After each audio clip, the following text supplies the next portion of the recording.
ಶ್ರೀ ಗುರುಭ್ಯೋ ನಮಃ. ಕೃಷ್ಣಾಯ ವಾಸುದೇವಾಯ ಹರೆಯೇ ಪರಮಾತ್ಮನೆ ಪ್ರಣತಃ ಕ್ಲೇಶನಾಶಾಯ ಗೋವಿಂದಾಯ ನಮೋ ನಮಃ. ಹರೇ ಶ್ರೀನಿವಾಸ. ಶ್ರೀ ಗುರು ರಾಘವೇಂದ್ರಾಯ ನಮಃ. ಶ್ರೀ ಸತ್ಯಾತ್ಮತೀರ್ಥ ಗುರುಭ್ಯೋ ನಮಃ. ಶ್ರೀ ಜಗನ್ನಾಥದಾಸ ಗುರುಭ್ಯೋ ನಮಃ. ಎಲ್ಲರಿಗೂ ನಮಸ್ಕಾರ. ನಾವು ಸರ್ವ ಪ್ರತೀಕ ಸಂಧಿ ಸಾರ ನೋಡ್ತಾ ಇದ್ದೀವಿ. 17 ನುಡಿ ಮುಗಿದಿದೆ. ಇನ್ನು 18ನೇ ನುಡಿ. ಬುದ್ಧಿ ವಿದ್ಯಾಬಲದಿ ಪೇಳಿದ ಶುದ್ಧ ಕಾವ್ಯವಿದಲ್ಲ ತತ್ವ ಸುಪದ್ಧತಿಗಳನ್ನು ತಿಳಿದ ಮಾನವನಲ್ಲ ಬುಧನಿಲ್ಲ. ಅದೇ ಇಲ್ಲಿ ಜಗನ್ನಾಥದಾಸರು ಇದು ನನ್ನ ಬುದ್ಧಿ ವಿದ್ಯಾಬಲದಿಂದ ಹೇಳಿದಂಥ ಕಾವ್ಯ ಅಲ್ಲ, ಇದು ಶುದ್ಧವಾದಂಥ ಅಲ್ಲ ಅಂತ ಹೇಳ್ತಾರೆ. ಮತ್ತು ಹಂಗೆ ಯಾಕೆ ಕೊಟ್ಟರು ನಮಗೆ ಅಶುದ್ಧವಾದಂಥದ್ದು ಕಾವ್ಯ ನಮ್ಮ ಕೈಲಿ ಯಾಕೆ ಕೊಟ್ಟರು ಅಂತಂದರೆ, ಇದು ತಮ್ಮ ಸ್ವಾಹಂಕಾರ ಖಂಡನವನ್ನು ಮಾಡ್ಕೋತಾ ಇದ್ದಾರೆ ದಾಸರು. ಯಾಕಂದರೆ ಇದು ಇಷ್ಟ ಶ್ರೇಷ್ಠವಾದಂಥ ಕಾವ್ಯ ಬರೆದರೆ ತಮಗೆ ಗರ್ವ ಬರಬಾರ್ದು, ಇದನ್ನು ಭಗವಂತನ ಮಾಡಿಸ್ತಾ ಇದ್ದಾನೆ, ಅದಕ್ಕೆ ಅದು ಸರಿಯಾಗಿದೆ, ಅದು ಸಂಶಯ ತಗೋಬೇಡ್ರಿ ಇದನ್ನು ಅಂತ ಹೇಳ್ತಾರೆ. ಮುಂದೆ ಶಬ್ದ ಬರ್ತದೆ, ಇದು ನನ್ನ ಬುದ್ಧಿ ವಿದ್ಯಾದಿಂದ ಹೇಳಿದಂಥ ಕಾವ್ಯ ಅಲ್ಲ, ಇದು ಶುದ್ಧ ಕಾವ್ಯ ಅಲ್ಲ ಅಂತ. ಶುದ್ಧವಾದಂಥ ಕಾವ್ಯ ಅಲ್ಲ ಅಂತ ಯಾಕೆ ಹೇಳ್ತಾರೆ ಅಂದರೆ, ಇದು ಭಗವಂತನ ಗುಣರೂಪ ಕ್ರಿಯೆಗಳನ್ನು ಸಂಪೂರ್ಣವಾಗಿ ತಿಳಿಲಿಕ್ಕೆ ಸಾಧ್ಯವಿಲ್ಲ, ಅದು ಪೂರ್ಣನಾಗಿ ಹೇಳಲಿಕ್ಕಾಗಿಲ್ಲ ಅಂತ ಅರ್ಥ ಅವ್ರದ್ದು. ಆದರೆ ಇದು ಮೇಲ್ನೋಟಕ್ಕೆ ಈ ಶಬ್ದ ಅರ್ಥ ತೊಗೊಬಿಟ್ರೆ ನಮಗೆ ಅದು ಅಪಾರ್ಥ ಆಗಿಬಿಡ್ತದೆ. ಅದು ಹಂಗೆ ನಾವು ಶಬ್ದ ಅರ್ಥವನ್ನು ತೊಗೋಬಾರ್ದು. ಬುದ್ಧಿ ವಿದ್ಯಾಬಲದಿ ಪೇಳಿದ ಶುದ್ಧ ಕಾವ್ಯ ಇದಲ್ಲ ಅಂತ ಹೇಳಿದ್ರು. ಅರೆ ಇದು ನನ್ನ ಬುದ್ಧಿ ವಿದ್ಯಾದಿಂದ ಹೇಳಿದಂಥ ಕಾವ್ಯ ಅಲ್ಲ, ಇದು ಶುದ್ಧವಾದಂಥ ಕಾವ್ಯ ಇಲ್ಲ ಅಂತಂದ್ರೇನು, ಶುದ್ಧವಾದಂಥ ಭಗವಂತನ ಸಂಪೂರ್ಣವಾದಂಥ ಗುಣರೂಪ ಕ್ರಿಯೆಗಳನ್ನು ಹೇಳಲಿಕ್ಕೆ ಆಗಿಲ್ಲ, ಬರುವುದಿಲ್ಲ ಅಂತ ಹೇಳ್ತಾ ಇದ್ದಾರೆ. ತತ್ವ ಸುಪದ್ಧತಿಗಳನ್ನು ತಿಳಿದ ಮಾನವನೆಲ್ಲ ಬುದ್ಧರಿಂದ. ಅಂದರೆ ಎಲ್ಲೇ ಇದು ಸಾಧ್ಯ ಇಲ್ಲ ಅಂತಿಕೊಂಡು ಅದಕ್ಕೆ ಪದ್ಧತಿಗಳನ್ನೆಲ್ಲ ನಾವು ತಿಳಿದವನ್ನೆಲ್ಲ ಅಂಥ ನಾ ಮನುಷ್ಯನ ಅಲ್ಲ, ಮಾನವನಲ್ಲ ಬುಧರಿಂದ. ತಿಳಿದ ಮಾನವನೆಲ್ಲ ಬುಧರಿಂದ ಅಂದರೆ ನಾನು ಜ್ಞಾನಿಗಳ ಕಡೆಯಿಂದನೂ ನಾನು ತಿಳ್ಕೊಳ್ಳಿಕ್ಕೆ ಆಗಿಲ್ಲ, ತಿಳ್ಕೊಂಡಿಲ್ಲ. ನಮ್ಮ ಜ್ಞಾನಿಗಳ ಕಡೆಯಿಂದ ನಾನು ತಿಳ್ಕೊಳ್ಳೋಂಥ ಮಾನವ ನಾನು ಅಲ್ಲ ಅಂತ ಹೇಳ್ತಾ ಇದ್ದಾರೆ. ಅದು ಯಾಕೆ ಹೀಗೆ ಹೇಳ್ತಾ ಇದ್ದಾರೆ ಅಂತಂದರೆ, ತಾವು ಎಷ್ಟು ಶ್ರೇಷ್ಠ ಜ್ಞಾನಿಗಳು, ಪಂಡಿತರು ಅವರು ಅಂತಾರೆ. ಪಂಡಿತರು ಜಗನ್ನಾಥದಾಸರು ಹೀಗೆ ಯಾಕೆ ಹೇಳ್ಕೊಳ್ತಿದ್ದಾರೆ ಅಂತಂದರೆ, ಇವರು ಜ್ಞಾನಿಗಳಂತಂದ್ರೇನು, ಇವ್ರಿಗಿಂತ ದೊಡ್ಡವರು ದೇವತೆಗಳು ಬೇಕಾದಷ್ಟು ಜನ ಇದ್ದಾರೆ. ಸೊ ಅವ್ರ ಮುಂದೆ ನಾನು ಈಗ ಪಾಠ ಹೇಳ್ತಾ ಇದ್ದೇನೆ, ಆದರೆ ಸುಂದರವಾದಂಥದ್ದು ಹರಿಕಥಾನುಸಾರ ವಿಸ್ತಾರವಾಗಿ ಹೇಳುವಂಥ ಬೇಕಾದಷ್ಟು ಸಾವಿರಾರು ಜನ ಇದ್ದಾರೆ. ಸೊ ಅದಕ್ಕೆ ನಾನು ಹೇಳ್ತಿಲ್ಲ, ನಾನು ನರ್ಸರಿ ಟೀಚರು ಅಂತ ಅಂದ್ರೇನು ಶಾರ್ಟ್ಕಟ್ಟಾಗಿ ಹೇಳ್ತಾ ಇದ್ದೀನಿ, ವಿಸ್ತಾರವಾಗಿ ಹೇಳೋದಿಲ್ಲ. ಅಂದರೆ ಪೂರ್ತಿ ಇನ್ನೂ ವಿಷಯ ಬೇಕಾದಷ್ಟು ಇದೆ, ನಾನು ಕಡಿಮೆ ಹೇಳ್ತಾ ಇದ್ದೀನಿ ಅಂತ. ಸೊ ಅದಕ್ಕೆ ಇಲ್ಲಿ ಜಗನ್ನಾಥದಾಸರು ಹಾಗೆ ಹೇಳ್ತಾ ಇದ್ದಾರೆ, ನಾನು ದೇವತೆಗಳಿಂದ ಪಾಠ ಮಾಡ್ಕೊಂಡಿಲ್ಲ. ನಾನು ಏನು ಜಗನ್ನಾಥದಾಸರು ಕೂಡ ಸಲಹಾದನ ಅವತಾರ ಅಂತ ಹೇಳ್ತಾರೆ. ಅದಕ್ಕೆ ಅದು ದೇವತೆಗಳಿಂದ ಅದು ಪ್ರಹ್ಲಾದರಾಜರವ್ರ ಗುರುಗಳು. ಸೊ ಪ್ರಹ್ಲಾದರಾಜರ ಅದು ದೇವತೆಗಳ ಸ್ಥಾನಗಳಿದ್ದುಕೊಂಡು ಅವರು ತತ್ವಾಭಿಮಾನ ದೇವತೆಗಳ ಸ್ಥಾನದಲ್ಲ, ಅವರು ಒಂದು ಪರಿಚಾರಕರು. ಭಗವಂತನ ಪೂಜೆ ಮಾಡ್ತಾ ಇರ್ತಾರೆ, ಅವ್ರಿಗೆ ಪರಿಚಾರಕರು, ಸಹಾಯ ಮಾಡುವಂಥವ್ರು, ಹೂ ತಿರ್ಸಿ ತಂದು ಕೊಡೋದು ಇಂಥದ್ದೆಲ್ಲ ಕೆಲಸ ಮಾಡೋರು. ಅದರಿಂದ ಅವರು ನನಗೆ ಗುರುಗಳಾದರು. ಸೊ ಅವರಿಂದ ಅಂದರೆ ದೇವತೆಗಳಿಂದ ನಾನು ಕಲ್ತಿಲ್ಲ ಅಂತ. ಅದಕ್ಕೆ ನಾನು ತಿಳಿದ ಮಾನವನಲ್ಲ ಬುಧರಿಂದ ಅಂತ ಶಬ್ದ ಇಟ್ಟಿದ್ದಾರೆ. ಸೊ ದೇವತೆಗಳಿಂದ ಡೈರೆಕ್ಟಾಗಿ ನನಗೆ ಅದು ಎಲ್ಲ ದೇವತೆಗಳಿಗೂ ವಾಯುದೇವರು ಪಾಠ ಹೇಳ್ತಾರೆ. ಹಾಗೆ ವಾಯುದೇವ್ರ ಕಡೆ ಡೈರೆಕ್ಟಾಗಿ ಬಂದಿಲ್ಲ. ಇವ್ರ ಗುರುಗಳು ಯಾರು, ಪ್ರಹ್ಲಾದರಾಜರು, ಅವ್ರ ಕಡೆಯಿಂದ ನಾನು ಕೇಳಿದ್ದೀನಿ ಪಾಠ ಅಂತ. ಅದಕ್ಕೆ ನಾನು ದೇವತೆಗಳಿಂದ ಅಲ್ಲಿ ದೇವತೆಗಳಂತಹ ಜ್ಞಾನಗಳಿಂದ ನಾನು ಪಾಠ ಕೇಳಿಲ್ಲ ಅಂತ ಹೇಳ್ತಾರೆ. ಮಧ್ವವಲ್ಲಭ ತಾನೇ ಹೃದಯದು ಇದ್ದು ನುಡಿದಂದದಲ್ಲಿ ನುಡಿದೆ. ಮತ್ತು ಹಂಗೆ ಇದೆಲ್ಲ ಅದು ಅಶುದ್ಧವಾದಂಥ ಶುದ್ಧ ಇಲ್ಲ, ನಾನು ತಿಳುವಳಿಕೆ ಇಲ್ಲ, ಇದರ ಶಬ್ದವನ್ನೆಲ್ಲ ತಿಳ್ಕೊಂಡ್ವಿ. ಆಮೇಲೆ ಏನು ಹೇಳ್ತಾರೆ, ಇದನ್ನೆಲ್ಲ ನಾನೇನು ನುಡಿದಿದ್ದೀನೋ ಇದು ಮಧ್ವವಲ್ಲಭ ಅಂತಂದ್ರೆ ಭಗವಂತ, ಮಧ್ವಾಚಾರ್ಯ ಗುರುಗಳಾದಂಥದ್ದು ಶ್ರೀಕೃಷ್ಣ, ರಾಮ ಕೃಷ್ಣ ಇವರೆಲ್ಲ ಮಧ್ವಾಚಾರ್ಯ ಎಲ್ಲ ಮೂರ್ತಿಗಳು ಮಾಡಿ ಎಲ್ಲರಿಗೂ ಹಂಚಿದ್ದಾರೆ, ಎಲ್ಲ ಅಷ್ಟು ಮಠದವ್ರಿಗೆ ಎಲ್ಲ ಕೊಟ್ಟಿದ್ದಾರೆ. ಇಲ್ಲಿ ಉತ್ತರಾದಿ ಮಠಕ್ಕೆ ರಾಮದೇವ್ರ ಪೂಜೆ ಬಂದಿದೆ. ಸೊ ಇದು ಪರಂಪರಾಗತವಾದಂಥ ಬಂದದ್ದಂಥದ್ದು. ಅದಕ್ಕೆ ಇಲ್ಲಿ ಮಧ್ವವಲ್ಲಭ ತಾನೇ ಅಂತಂದರೆ ಮಧ್ವರು ಅಂತಲೇ ಮಧ್ವಾಚಾರ್ಯರ ವಲ್ಲಭರು ಒಂದು ಸ್ವಾಮಿ ಆದಂತಹ ರಾಮದೇವರು ಕೃಷ್ಣದೇವರು ಎಲ್ಲರೂ ಅದು ಅವರು ಹೃದಯದೊಳಗಿದ್ದು ನುಡಿದಂದದಲ್ಲಿ ನುಡಿದೆ. ಅಂದರೆ ನಾನು ಹೃದಯದೊಳಗೆ ಪ್ರೇರಕವು ಭಗವಂತನೇ ಪ್ರೇರಕ, ಭಗವಂತನೇ ನಿಯಾಮಕನಾಗಿ ಇದ್ದಾನೆ. ನನಗೆ ಎಲ್ಲ ಭಗವಂತನ ಗುಣರೂಪಗಳನ್ನು ವಿಸ್ತಾರವಾಗಿ ಹೇಳಲಿಕ್ಕಾಗಿಲ್ಲ, ಅಷ್ಟು ನನಗೆ ಬುದ್ಧಿ ಇಲ್ಲ ನನಗೆ. ಅದಕ್ಕೆ ಇದು ಶುದ್ಧ ಇಲ್ಲ. ಪೂರ್ತಿಯಾಗಿ ಸರಿಯಾಗಿ ಹೇಳಿರೋದು ಶುದ್ಧ, ಇದು ಪೂರ್ತಿ ಶುದ್ಧವಾಗಿ ನಾನು ಹೇಳಿಕ್ಕೆ ಬಂದಿಲ್ಲ. ನಾನು ಆ ದೇವತೆಗಳು ನನ್ನ ಗುರುಗಳಲ್ಲ. ನನಗೆ ದೇವತೆ ಅಂತಂದ್ರೂ ಇವ್ರ ಮೇಲಿನ ಯಾರು ದೇವತೆ ಅವರವ್ರ ಗುರುಗಳು ಇರ್ತಾರೆ, ದೇವತೆಗಳೇ ಇರ್ತಾರೆ. ಅದೇ ಇವರು ಮಧ್ವಾಚಾರ್ಯ ಅಂತ ಡೈರೆಕ್ಟಾಗಿ ಹೇಳಿಲ್ಲ, ವಾಯುದೇವ್ರಿಗೆ ಡೈರೆಕ್ಟಾಗಿ ಪಾಠ ಹೇಳಿಲ್ಲ ಅಂತ ಕೂಡ ಅವರಿಂದ ನುಡಿದ. ಅದಕ್ಕೆ ಏನು ಮಾಡಿದರು ಅಂತಂದರೆ, ಭಗವಂತ ನನ್ನ ಹೃದಯದಲ್ಲಿ ನಿಂತು ನುಡಿಸಿದ್ದಾನೆ. ಬದ್ಧಗಳು ನೋಡಿದಲ್ಲಿ. ಅದಕ್ಕೆ ಏನಾದ್ರು ನಿಮಗೆ ಈ ಕಾವ್ಯದಲ್ಲಿ ಏನಾದ್ರು ತಪ್ಪು ಅನಿಸಿದರೆ ಅದನ್ನು ಗುರುತಿಸಬೇಡಿ ಅಂತ. ಯಾಕಂದರೆ ಅದು ಗುರುತಿಸಿದ್ರೆ ನಾನು ತಪ್ಪು ಮಾಡಿದ್ದೀನಿ ಅಂದರೂ ನೀವು ಅದನ್ನು ಕ್ಷಮೆ ಮಾಡುತ್ತೆ ಈ ರೀತಿಯಾಗಿ ಹೇಳ್ತಾ ಇಲ್ಲ. ಅದು ತಪ್ಪವನ್ನು ಅರ್ಥ ನಾವು ಮಾಡ್ಕೋತೀವಿ. ಅವರು ಸರಿಯಾಗಿ ಜಗನ್ನಾಥದಾಸರು ಸರಿಯಾಗಿ ಬರೆದಿರ್ತಾರೆ, ಅಪರೋಕ್ಷ ಜ್ಞಾನಿಗಳವರು ಸರಿಯಾಗಿ ಬರೆದಿರ್ತಾರೆ. ಆದರೂ ಕೂಡ ನಮಗೆ ಅದು ತಪ್ಪ ಅರ್ಥ ಆಗಿರ್ತದೆ. ಅದನ್ನು ನೋಡಬಾರ್ರಿ ಅಂತ. ಅಂದರೆ ತಪ್ಪು ಅರ್ಥವನ್ನು ನೋಡಬೇಡಿ ಅನ್ನೋದನ್ನು ಹೇಳ್ತಾ ಇದ್ದಾರೆ. ತಾವು ತಪ್ಪಾಗಿ ಬರೆದಿದ್ದೀನಿ ಅಂತ ಹೇಳಿಲ್ಲ. ಸೊ ಈ ಪದ್ಯ ಬಹಳ ಕನ್ಫ್ಯೂಸಿಂಗ್ ಇದೆ. ಅಂದರೆ ಶಬ್ದ ಅರ್ಥ ಮಾಡಿದರೆ ವಿರುದ್ಧವಾದಂಥ ಅರ್ಥಗಳು ಬರ್ತವೆ. ಅದಕ್ಕೆ ಸ್ವಲ್ಪ ಆಳವಾಗಿ ಹೋಗಿ ಅವ್ರದ್ದು ಜಗನ್ನಾಥದಾಸರದು ಆಶಯ ಏನು ಇದೆ ಇದನ್ನು ಸರಿಯಾಗಿ ತಿಳ್ಕೋಬೇಕು. ಇಲ್ಲದ್ರೆ ಈ ಗ್ರಂಥ ಏನು ನಮಗೆ ಪ್ರಯೋಜನ ಇಲ್ಲ ಅಂತ ಬಿಟ್ಟು ಬಿಡಬಾರ್ದು. ಇದರಲ್ಲಿ ಶ್ರೇಷ್ಠವಾದಂಥ ತತ್ವಗಳನ್ನು ಅಡಗಿಸಿಟ್ಟಿದ್ದಾರೆ ಜಗನ್ನಾಥದಾಸರು ಅಂತ.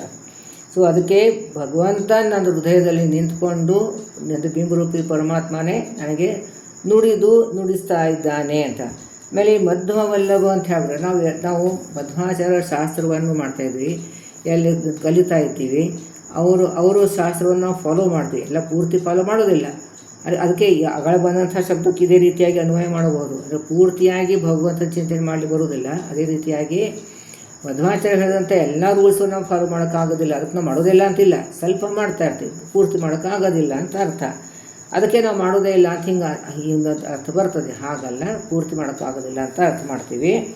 ಅದಕ್ಕೆ ಅಲ್ಲಿ ಭಗವಂತ ನಾವು ವಾಯುದೇವರ ಅಂತರ್ಯಾಮಿಯಾದಂಥ ಭಗವಂತನ ಚಿಂತನೆ ಮೊನ್ನೆ ಹೇಳಿದ್ನಲ್ಲ, ನಾವು ಯಾವಾಗಲೂ ವಾಯುದೇವರ ಅಂತರ್ಗತವಾದಂಥ ಭಗವಂತನ ಅಧಿಷ್ಠಾನ ವಾಯುದೇವರು. ಯಾಕಂದರೆ ಶುದ್ಧವಾದಂಥದ್ದು ಜಾಗ ಅಲ್ಲಿ. ಅಂದರೆ ಭಗವಂತನಿಗೆ ಅಶುದ್ಧ ಜಾಗ ಸೇರೋದಿಲ್ಲೇನೋ, ಅದಕ್ಕೆ ಲೇಪ್ ಆಗ್ತದೆ, ಹೊಲಸು ಹತ್ತದೇನೋ ಆಗಿ ಅದಕ್ಕೆ ಅದು ಹಂಗಲ್ಲ. ಅಧಿಷ್ಠಾನ ಬೇಕು. ಅಧಿಷ್ಠಾನ ಅಂತಂದರೆ ವಾಯುವಂತರ್ಗತನಾಗಿ ಭಗವಂತ ಇದ್ದರೆ ನಾವು ಏನು ಆರಾಧನೆ ಮಾಡ್ತೀವೋ ಅಲ್ಲಿ ಬಾಧೆ ಆಗೋದಿಲ್ಲ ಅಂತ ಅರ್ಥ. ಅಲ್ಲಿ ಬಾಧೆ ಆಗೋದಿಲ್ಲ. ಇಲ್ಲದೇ ಬೇರೆ ದೇವಂತರ್ಯಾಮಿನ ಚಿಂತನೆ ಮಾಡಲು ಬಾಧೆ ಆಗ್ತದೆ. ಅಸುರರು ಬಂದು ನಮಗೆ ಧ್ಯಾನವನ್ನು ಕೆಡಿಸ್ಬಿಡ್ತಾರೆ. ಸೊ ಅದಕ್ಕೆ ಅದು ಅಸುರ ವೇಷ ಬರಬಾರ್ದು, ಅಸುರದ ಬಾಧೆ ನಮಗೆ ಆಗಬಾರ್ದು ಅಂತಂದ್ಬಿಟ್ಟು ನಾವು ವಾಯುವಂತರ್ಗತ ಭಗವಂತನ ಚಿಂತನೆ ಮಾಡ್ತೀವಿ. ಆಮೇಲೆ ಸಮರ್ಪಣೆ ಮಾಡೋದು ಕೂಡ ಮಧ್ವಾಂತರ ಶ್ರೀ ಕೃಷ್ಣಾರ್ಪಣ ಮಸ್ತು ಅಂತ ಹೇಳ್ತೀವಿ. ಸೊ ವಾಯುದೇವರ ಮಾರ್ಫತೆ ವಾಯುದೇವರ ದ್ವಾರಾನೇ ನಾವು ಕರ್ಮ ಸಮರ್ಪಣೆ ಮಾಡಬೇಕು ಅನ್ನೋದನ್ನು ಇಲ್ಲಿ ಅದನ್ನು ಕೂಡ ಇಲ್ಲಿ ಹೇಳ್ಕೊಡ್ತಾ ಇದ್ದಾರೆ. ನುಡಿದಂದಲ್ಲಿ ನುಡಿದೆ ಬದ್ಧಗಳ ನೋಡದಲೆ ಬದ್ಧಗಳನ್ನು ತಪ್ಪಗಳನ್ನು ನೋಡಲಾರದೇನೆ ಕಿವಿಗೊಟ್ಟು ಆಲಿಪುದು ಬುಧರು ಕಿವಿಗೊಟ್ಟು ಅಂತಂದ್ರೇನು ಒಂದೇ ಅದೇ ಇಲ್ಲಿ ಕಿವಿಗೊಟ್ಟದ್ರ ಅರ್ಥನೂ ಸರಿಯಾಗಿ ಆಳವಾಗಿ ಹೋಗಿ ಸರಿಯಾದಂಥದ್ದು ಅರ್ಥ ತಿಳ್ಕೊಡ್ರಿ ಅಂತ. ಆಕೆ ಲಕ್ಷ ಕೊಟ್ಟು ಕೇಳು ಅಂತ ಹೇಳ್ತೀವಿ, ಹುಡುಗರು ಹೇಳ್ತೀವಿ ಲಕ್ಷ ಕೊಟ್ಟು ಕೇಳು, ಕಿವಿ ಕೊಟ್ಟು ಕೇಳ್ರಿ ಅಂತಂದ್ರೇನು ಫುಲ್ ಫೋಕಸ್ ಮಾಡಿ ಸರಿಯಾಗಿ ಅರ್ಥವನ್ನು ತಿಳ್ಕೊಳ್ಳಿ ಅಂತ ಹೇಳ್ಕೆ ನಾವು ಆಡು ಭಾಷೆಯಲ್ಲಿ ಹೇಳ್ತೀವಿ.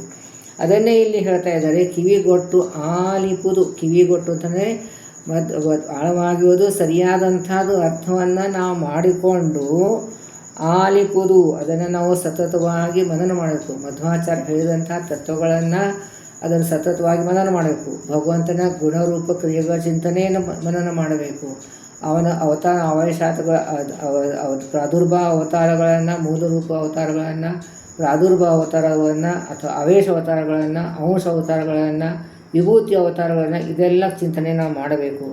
ಸೊ ಇದಕ್ಕೆ ತಮ್ಮ ಮೊದಲಿನಲ್ಲಿ ತಮಗೆ ಸ್ವಹಂಕಾರ ಖಂಡನೆ ಮಾಡಿದ್ದಾರೆ. ಒಂದು ಅದವ್ರು ಹೇಳಿದಂಥ ಶಬ್ದವನ್ನು ನಾವು ಆಳವಾಗಿ ಹೋಗಿ ಅರ್ಥ ಮಾಡ್ಕೋಬೇಕು. ಇಲ್ಲೇ ಅವ್ರಿಗೇನು ದಡ್ರು, ಅವ್ರಿಗೇನು ಬುದ್ಧಿ ಇಲ್ಲ, ಅವ್ರಿಗೇನು ಜ್ಞಾನವಿಲ್ಲ ಅಂತ ಈ ರೀತಿಯ ಸರ್ವಥಾ ತಿಳ್ಕೊಬಾರ್ದು. ನಮಗೆ ನರಕ ಗ್ಯಾರಂಟಿ. ನರಕ ಈ ರೀತಿಯಾಗಿ ನಾವು ಜಗನ್ನಾಥ ಹೀಗೆ ಚಿಂತನೆ ಮಾಡಿದರೆ ನರಕ ಗ್ಯಾರಂಟಿ, ಅಲ್ಲೇ ಉಳ್ಳಾಡ್ತೀವಿ ಆಮೇಲೆ. ಸೊ ಅದಕ್ಕೆ ಅವರು ಒಳಗಿದ್ದಂಥ ಅದಕ್ಕೆ ಕಿವಿಗೆ ಗೊತ್ತಾದ ಶಬ್ದ ಎಷ್ಟು ಒಂದೊಂದು ಶಬ್ದವನ್ನು ಯಾಕೆ ಇಟ್ಟಿದ್ದಾರೆ ಅಂತ ನಾವು ಒಂದು ಚಿಂತನೆ ಮಾಡಬೇಕು ಇದನ್ನು. ಅಂದರೆ ಆವಾಗ ನಮಗೆ ಸರಿಯಾದಂಥದ್ದು ಅರ್ಥ ಬರ್ತದೆ. ಈಗ ಸರಿಯಾದಂಥ ಅರ್ಥ ಬರೋದಿಲ್ಲ. ಪ್ರತಿಯೊಂದು ಶಬ್ದಕ್ಕೂ ವಿಶೇಷವಾದಂಥದ್ದು ಒಂದು ಆಳವಾದಂಥದ್ದು ಅರ್ಥ ಇಟ್ಟಿರ್ತಾರೆ ಜಗನ್ನಾಥದಾಸರು. ಅದನ್ನು ನಾವು ತಿಳ್ಕೋಬೇಕು ಅಂತಲೇ ಹೇಳ್ತಾ ಇದ್ದಾರೆ. ಇನ್ನು ಮುಂದಿನ ನೋಡಿ 19ನೇ ನೋಡಿ. ಕಬ್ಬಿನೊಳಗೆ ರಸವಿದಂತನಿ ವಿದಂತನಿಗೆ ಹಬ್ಬಬಲ್ಲದೆ ಭಾಗ್ಯ ಯೌವನ ಮಬ್ಬಿನಲ್ಲಿ ಮೈದವಗೆ ಹರಿಸು ಚರಿತಾಮೃತವು ಲಭ್ಯವಾಗದು. ಇನ್ನೇನು ಹೇಳ್ತಾ ಇದ್ದಾರೆ, ಅಂತಃಕರಣ ಶುದ್ಧಿ ಇರಬೇಕು ಅನ್ನೋದನ್ನು ಹೇಳ್ತಾ ಇದ್ದಾರೆ. ಸೊ ಅಂದರೆ ಇಲ್ಲಿ ಯಾರಿಗೆ ಹಲ್ಲು ಇಲ್ಲ ಅವರಿಗೆ ಕಬ್ಬಿನ ರಸ ರುಚಿ ಏನು, ಇವಾಗಿರೋ ಮಷೀನಲ್ಲಿ ತೆಗೆದು ಕುಡಿತೀವಿ ಕಬ್ಬಿನ ರಸ ರುಚಿ ಬರ್ತದೆ. ಆದರೆ ಮುಂಚೆ ಎಲ್ಲ ಹಲ್ಲಿಂದ ಕಡಿದು ಬಿಟ್ಟನೇ ಕಬ್ಬನ್ನು ಸುಲ್ಕೊಂಡು ತಿಂತಾಯಿದ್ರು. ಅದೊಂದು ತಾವೇ ಹಲ್ಲಿಂದ ಕಡಿದ್ರೆ ಅದೊಂದು ರುಚಿ ಬೇರೆ ಇರ್ತದೆ. ಸೊ ಅದಕ್ಕೆ ರಸವೀದಂತನಿ ಅದೇ ಇಲ್ಲ, ಹಲ್ಲು ಇಲ್ಲಿ ವೀರ ಇಲ್ಲ, ಅದು ಹಲ್ಲು, ದಂತನಿ ಅಂತ ಹಲ್ಲು ಇಲ್ಲಿ ಹೋದ ಮನುಷ್ಯನಿಗೆ ಆ ಕಬ್ಬನ್ನು ಸುಲ್ಕೊಂಡು ತಿನ್ನೋದಂಥ ಸ್ವಾದ ಏನಿರ್ತದೋ ಅದು ತಿಳಿಯೋದಿಲ್ಲ, ಅದು ರಸರೂಪ ತಿಳಿಯೋದಿಲ್ಲ. ಅದಕ್ಕೆ ಹಬ್ಬಬಲ್ಲದೆ ಭಾಗ್ಯ ಯೌವನ ಮಬ್ಬಿನಲ್ಲಿ ಮಾಡಿದವಗೆ ಇದಂತನಿಗೆ ಹಬ್ಬಬಲ್ಲದೆ ಅಂತಂದರೆ ಅದು ತಿಳಿಯಲಿಕ್ಕೆ ಸಾಧ್ಯವಿದೆ ಏನು ಅಂದರೆ ತಿಳಿಯೋದಿಲ್ಲ. ಅದೇ ರೀತಿಯಾಗಿ ಭಾಗ್ಯ ಮತ್ತು ಯೌವನ ನಮಗೆ ಐಶ್ವರ್ಯ ಬಹಳಷ್ಟು ಭಗವಂತನ ಐಶ್ವರ್ಯ ಕೊಟ್ಟುಬಿಡ್ತಾನೆ. ಯೌವನದ ಮದ ಇರ್ತೈತೆ, ಅಷ್ಟು ಮದಗಳನ್ನು ಹೇಳ್ತಾರೆ. ಅದಿದ್ದರೆ ಮದನಲ್ಲಿ ಮಾಡಿ ಮೈದವರೆಗೆ ಅಂದರೆ ಇಂದ್ರಿಯ ನಿಗ್ರಹ ಇರುವುದಿಲ್ಲ. ಇದು ಅಹಂಕಾರ ಬಂದುಬಿಡ್ತೈತೆ. ನನ್ನ ಹತ್ರ ಬಹಳಷ್ಟು ಐಶ್ವರ್ಯ ಇದೆ, ಅಥವಾ ನನ್ನಂತೆ ಭಾಗ್ಯ ಇದೆ, ಅಥವಾ ನಾನು ಹೆಂಗಿದ್ದೇನೆ, ಯೌವನ ಇದೆ, ನಾನು ಏನು ಬೇಕಾದ್ರೂ ಸಾಧಿಸಬಲ್ಲೆ ಅನ್ನೋದನ್ನು ಒಂದು ಅಹಂಕಾರ ಇರ್ತದೋ ಅದು ಅದರಲ್ಲಿ ಇದರಲ್ಲೇ ಮೈ ಮರೆತು ಬಿಟ್ಟಿರ್ತಾನೆ. ಮೈ ಮರೆತು ಬಿಡುತ್ತಂದ್ರೇನು ಭಗವಂತನ ಚಿಂತನೆ ಬರುವುದಿಲ್ಲ. ಇಂಥವರಿಗೆ ಹರಿಸು ಚರಿತಾಮೃತವು ಅಂದರೆ ಇವರು ಇದೆಲ್ಲ ಇವರು ಲಭ್ಯವಾಗದು, ಅವ್ರಿಗೆ ಇದು ಅರ್ಥನೇ ಆಗೋದಿಲ್ಲ ಅಂತ. ಅಂದರೆ ಮನಸ್ಸು ಶುದ್ಧ ಅಂತಃಕರಣ ಇಲ್ಲದೆ ಹೋದರೆ, ಅಹಂಕಾರ ಇಲ್ಲದೆ ಹೋದರೇ ಮಾತ್ರ ನಮಗೆ ಹರಿಕಥಾಮೃತ ತಲೆಗೆ ಹತ್ತೋದಿಲ್ಲ. ಸ್ಪಷ್ಟವಾಗಿ ತಿಳ್ಕೋಬೇಕು, ಸ್ಪಷ್ಟವಾಗಿ ಕೊಟ್ಬಿಟ್ಟಿದ್ದಾರೆ. ಅಂದರೆ ಇದು ಯಾರು ಅನಧಿಕಾರಿಗಳು ಯಾರಿದ್ದಾರೆ, ಯಾರಿಗೆ ಅಹಂಕಾರ ಇದೆ, ಯಾರಿಗೆ ಇದನ್ನು ಮಬ್ಬಿನಲ್ಲಿದ್ದಾರೆ, ಅವ್ರಿಗೆ ಮದನಲ್ಲಿ ಇದ್ದಾರೆ, ಅವರಿಗೆ ಹರಿಸೂಚರಿತಾಮೃತವನ್ನು ಕೊಟ್ಟಿದ್ದಾರೆ. ಹರಿಕಥಾಮೃತದ ಒಳ್ಳೆಯದಾದಂಥ ಕಥೆಗಳನ್ನು, ಪದ್ಯಗಳಂಥ ತತ್ವಗಳನ್ನು ಕೊಟ್ಟಿದ್ದಾರೆ. ಭಗವಂತನ ಚಿಂತನೆ ಹೇಗೆ ಮಾಡಬೇಕು, ಇದು ಮೋಕ್ಷ ಮಾರ್ಗಕ್ಕೆ ತೋರಿಸ್ತದೆ. ಇದು ಲಭ್ಯವಾಗದು, ಇದು ಸಿಗುವುದಿಲ್ಲ. ನಾವು ಅಂತಃಕರಣ ಶುದ್ಧ ಇಲ್ಲದೆ ಹೋದರೆ ಇದು ನಮಗೆ ಜ್ಞಾನವನ್ನು ತಲೆಗೆ ಇಟ್ಕೋದಿಲ್ಲ. ಎಲ್ಲ ತುಂಬ ಜನ ಎಲ್ಲ ಪರೀಕ್ಷೆ ಕೂತಿರ್ತೀರಿ. ಸೊ ನಿಮಗೆ ಜ್ಞಾನ ಬರ್ತಾ ಇದೆ ಅಂತಂದ ಮೇಲೆ ನೀವು ಅಧಿಕಾರಿ ಇದ್ದೀರಿ ಅಂತ ಅರ್ಥ. ಇನ್ನು ಕೆಲವರು ಸಾಕಷ್ಟು, ನಾನು ಅಷ್ಟೇ ಪರೀಕ್ಷೆ ಕೊಟ್ಟಿಲ್ಲ ನಾನೇನು, ಅದೇ ಪರೀಕ್ಷೆ ಕೊಡದೇ ಹೋದರೂ ಕೂಡ ನಾವು ಜಗನ್ನಾಥದಾಸ ಪರೀಕ್ಷೆ ಕೊಟ್ಟಿದ್ದಾರೆ. ಏನು ಕೊಟ್ಟಿದ್ದಾರೆ, ಇದನ್ನು ಅಧ್ಯಯನ ಮಾಡು, ಆಚರಣೆ ತಗೊಂಬ ಅಂತ. ಸೊ ನಾವು ಆ ಪರೀಕ್ಷೆ ಕೂತಿದ್ದೇವಲ್ಲ. ಸೊ ಅದು ಯಾರು ಈ ಅಧ್ಯಯನ ಮಾಡಬೇಕು ಅಂತ ಒಂದು ಭಕ್ತಿಯಿಂದ ಮಾಡ್ತಾರೋ ಅವರಿಗೆ ಇದು ಸಿಗ್ತದೆ. ಅದು ಹರಿಕಥಾಮೃತಕ್ಕೆ ಒಂದು ಅಧ್ಯಯನ ಮಾಡೋಕ್ಕೆ ಸಿಗ್ತದೆ, ಅರ್ಥವನ್ನು ಸಿಗ್ತದೆ, ಅನುಸಂಧಾನಪೂರ್ವಕವಾಗಿ ಪಾರಾಯಣ ಮಾಡೋಕ್ಕೆ ಸಾಧ್ಯವಾಗ್ತದೆ. ಹರಿಪದ ಅಬ್ಜದಿ ಹಬ್ಬಿದ ಅತಿ, ಅದೇ ಹಬ್ಬಿದ ಅತಿ ಅಂತಂದ್ರೇನು, ಇದು ಭಗವಂತನ ಪಾದದ ಚಿಂತನೆಯನ್ನು ಸತತ ಮಾಡಬೇಕು. ಹಬ್ಬಿದ ಅತಿ ಸದ್ಭಕ್ತಿ ರಸ ಉಂಡು ಕೊಬ್ಬಿ ಅಂತಂದ್ರೇನು, ಇದಿಷ್ಟು ಭಗವಂತನ ಸರ್ವತ್ವ ವ್ಯಾಪ್ತನಾಗಿದ್ದಾನೆ. ಭಗವಂತ ಸರ್ವತ್ವ ವ್ಯಾಪ್ತನಾಗಿದ್ದಂಥದ್ದು ಅವನ ಗುಣರೂಪವ ಚಿತೆ. ಇಲ್ಲಿ ಸದ್ಭಕ್ತಿ ರಸ ಅಂದರೆ ಭಕ್ತಿಯಿಂದ ಈ ಭಕ್ತಿ ರಸವನ್ನು ಉಂಡು ಉಬ್ಬಿ ಕೊಬ್ಬಿ, ಎಷ್ಟು ಸುಂದರವಾದ ಶಬ್ದ ಇಟ್ಟಿದ್ದಾರೆ ಜಗನ್ನಾಥದಾಸರು. ಸದ್ಭಕ್ತಿ ರಸ, ಒಳ್ಳೆಯ ಭಕ್ತಿಯಿಂದ ರಸವನ್ನದಲ್ಲಿ ನಾವು ಉಂಡು ಅಂದರೆ ಸಂತೋಷ ಪಡ್ತೀವಿ. ಏನಾದ್ರು ತಿಂದರೆ ನಾವು ಸಂತೋಷ ಆಗ್ತದಲ್ಲ, ಹಾಗೆಯೇ ಈ ಭಗವಂತನ ಭಕ್ತಿ ರಸದಲ್ಲಿ ನಾವು ಉಂಡು ಉಬ್ಬಿ ಅಂದರೆ ಸಂತೋಷ ಪಡ್ತೀವಿ. ಈ ಭಕ್ತಿ ರಸದಲ್ಲಿ ನಾವು ಸಂತೋಷಪಟ್ಟು ಕೊಬ್ಬಿ ಅಂದರೆ ಪುಷ್ಟಿಯ ಸಿಗ್ತದೆ, ನಮಗೆ ಮನಸ್ಸಿಗೆ ಪುಷ್ಟಿ ಸಿಗ್ತದೆ, ನಮ್ಮ ಧರ್ಮ ಕಾರ್ಯಕ್ಕೆ ಪುಷ್ಟಿ ಸಿಗ್ತದೆ. ಇನ್ನೂ ನಮ್ಮ ಅದು ಸಾಧನವನ್ನು ಅಭಿವೃದ್ಧಿ ಆಗ್ತದೆ ಅಂತ ಅಂದರೆ ಮುಖ ಅಬ್ದಿಯೊಳಗೆ ಆಡುವವಲ್ಲದೆ ಅಂತಂದ್ರೇ ಮುಖ ಅಂತಲೇ ಕಾಯ ಮನಸ ವಾಚ ನಾವು ಕಾರ್ಯಗಳನ್ನು ಮಾಡಬೇಕು. ಅಬ್ದಿ ಅಂತಲೇ ಸಮುದ್ರ. ಈ ಸಮುದ್ರೊಳಗೆ ಅಂದರೆ ಭಗವಂತನ ಭಕ್ತಿರಸ ಎಂಬ ಸಮುದ್ರದಲ್ಲಿ ನಾವು ಮುಳುಗಬೇಕು. ಅಬ್ದಿಯೊಳಗೆ ಆಡುವವಾಗ ಅಲ್ಲದಲೇ ಅಂತಂದರೆ ಭಕ್ತಿರಸದಲ್ಲಿ ಉಂಡು ಒಣಿಸಿ ಕೊಬ್ಬಿ ಅದರಿಂದ ಅವನಿಗೆ ಮನಸ್ಸಿಗೆ ಅವನ ಸಾಧನೆಗೆ ಪುಷ್ಟಿ ಸಿಗುತ್ತದೆ ಅನ್ನೋದನ್ನು ಇಲ್ಲಿ ಹೇಳ್ಕೊಡ್ತಾ ಇದ್ದಾರೆ. ಅಂದರೆ ಇಲ್ಲಿ ನಾವು ಯಾವ ರೀತಿಯಾಗಿ ಕಬ್ಬಿನ ರಸವನ್ನು ಇಲ್ಲದೇ ಇದ್ದವನಿಗೆ ಕಬ್ಬಿನ ರಸವನ್ನು ಕಳ್ಕೊಂಡು ತಿನ್ನೋದರ ರಸವನ್ನು ಗೊತ್ತಾಗುವುದಿಲ್ಲವೋ, ಆಮೇಲೆ ಅದೇ ರೀತಿಯಾಗಿ ಭಾಗ್ಯ ಮತ್ತು ಯೌವನದಲ್ಲಿ ಅಹಂಕಾರದಲ್ಲಿ ಮುಳುಗಿದವನಿಗೆ ಯಾರಿಗೆ ಮದ ಬಂದಿರ್ತದೋ ಆಮೇಲೆ ಅಂಥವರಿಗೆ ಈ ಹರಿಕಥಾಮೃತಸಾರದ ಒಂದು ಸುಚರಿತ್ರವನ್ನು ಒಳ್ಳೆಯ ಚರಿತ್ರೆ ಭಗವಂತಂದು ಸಿಗುವುದಿಲ್ಲ. ಆಮೇಲೆ ಇದು ಹರಿಪದಾಬ್ಜದಿ ಅಂದರೆ ಭಗವಂತನ ಪಾದಕಮಲದಲ್ಲಿ ಸರ್ವತ್ರ ವ್ಯಾಪಿದಂಥ ಪಾದಕಮಲದಲ್ಲಿ ವ್ಯಾಪಿಸಿ ಅತೀ ಭಕ್ತಿ ರಸದಲ್ಲಿ ನಾವು ಉಂಡು ಉಬ್ಬಿ ಅಂತ ಅಷ್ಟು ಸುಂದರವಾದ ಶಬ್ದ ಇಟ್ಟಿದ್ದಾರೆ. ಅರೆ ಅದನ್ನು ಆ ರಸವನ್ನು ಆಸ್ವಾದನೆ ಮಾಡಿ ಸಂತೋಷಪಟ್ಟು ಕೊಬ್ಬಿ ಅಂತಂದರೆ ಪುಷ್ಟಿಯ ಇರಿಸಿ ಅದನ್ನು ಯಾರು ಪುಷ್ಟಿ ನಮ್ಮ ಮನಸ್ಸಿಗೆ ಪುಷ್ಟಿ ನಮ್ಮ ದೇಹಕ್ಕೆ ಪುಷ್ಟಿ. ಮನಸ್ಸು ಸರಿಗಿದ್ರೆ ದೇಹನೂ ಸರಿಗಿರ್ತದೆ. ಸೊ ಅದು ಈ ಸುಖ ದೇವಳು ಅಂದರೆ ಕಾಯ ಮನಸ್ಸು ಮಾಡಿದಂಥ ಕರ್ಮಗಳನ್ನು ಅದೆಲ್ಲ ನಮಗೆ ಪುಷ್ಟಿ ಇಸ್ತದೆ, ಅಭಿವೃದ್ಧಿ ಆಗ್ತದೆ. ಆಡುವಾಗಲ್ಲದಲ್ಲಿ ಆಗದೇ ಇರ್ತದೆ ಏನು ಅಂತ ಅದಕ್ಕೆ ಯಾರಿಗೆ ಇದರಲ್ಲಿ ಹರಿಕಥಾನುಸಾರದಲ್ಲಿ ಆಸಕ್ತಿ ಇದೆಯೋ ಅವ್ರಿಗೆ ಹೇಳಬೇಕು. ಮಿಕ್ಕಿದವ್ರು ಹೇಳಬಾರ್ದು, ಮುಂದಿನ ನುಡಿಯಲ್ಲೇ ತಿರುಗಾ ಬರ್ತದೆ, ಅದನ್ನು ನೋಡೋಣಂತೆ. ಇನ್ನೊಂದು ನುಡಿ ತೊಗೊಂಡ್ರೆ ಜಾಸ್ತಿ ಟೈಮ್ ಆಗ್ತದೆ.